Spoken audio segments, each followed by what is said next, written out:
السلام علیکم، څنګه یې؟ جوړ یاست؟ کړه یاست په خیر یاست؟ خو جوړ یاست کړه یاست.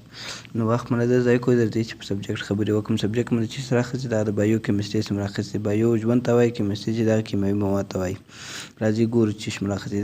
نو اوس مو راخیستې دی تقریبا د پنکریاز فایل یا پروفایل یا پنکریاټک پروفایل ورته وایاست، یا پنکریاټک ټیسټ ورته وایاست، یا پنکریاټک پینل ورته وایاست. یعنې کوم چې په پنکریاز دپاره چې کوم ټیسټونه کېږي. اوس پنکریاز چې دا یو قسم حوزه ده، یو قسم ارګن دی.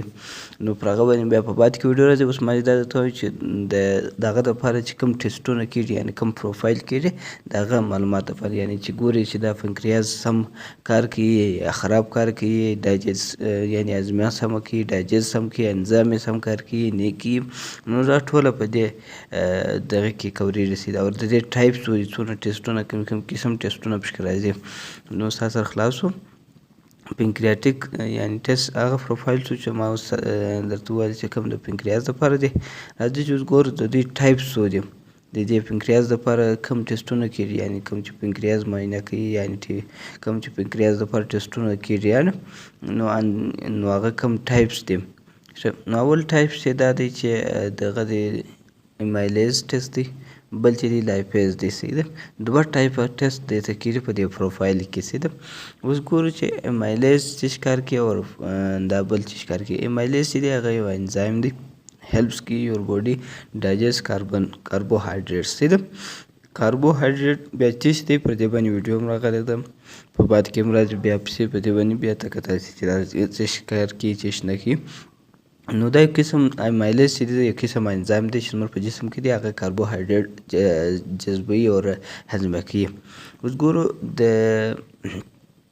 د لایپیز بیا چې دی، لایپیز هم یو انزایم دی چې کومک کوي په ډایجست کې، یعنې په هضمه کې د فیټ د غوړو مالیکولونو یا د غوړو په جذب کې دی کار کوي. دا دوه ټایپس دی لري.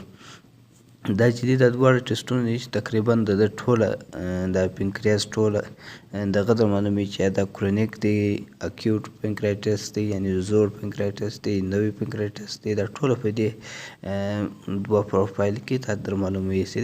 پنکریاز چې دی دا جړ دا وینې دا یو پنکریاز ارګن دی. د درینې لاندې دی، د کولمې سره ټچ دی.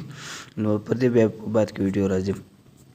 فنکشنز یې درښیي، نارمل ویلیو یې درښیي، اور د دې سیمپلانو به ته څنګه سپیسیفیم کلیکشن څنګه کوې، جیل ټیوب، هایپرین ټیوب، پلین ټیوب کې به راخلی. صحیح ده.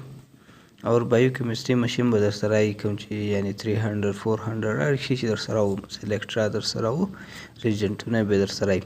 او پر دې باندې بیا په بعد کې ویډیو راځي چې د دې ایمایلیز څنګه ریجنټ جوړېږي او کینیټیک دی، اینډ پوینټ دی، چیش دی، او سیرم لایپیز به څنګه جوړیږي. نور مو د خدای په امان که ویډیو خوښ شي د نور سره شیر کړئ.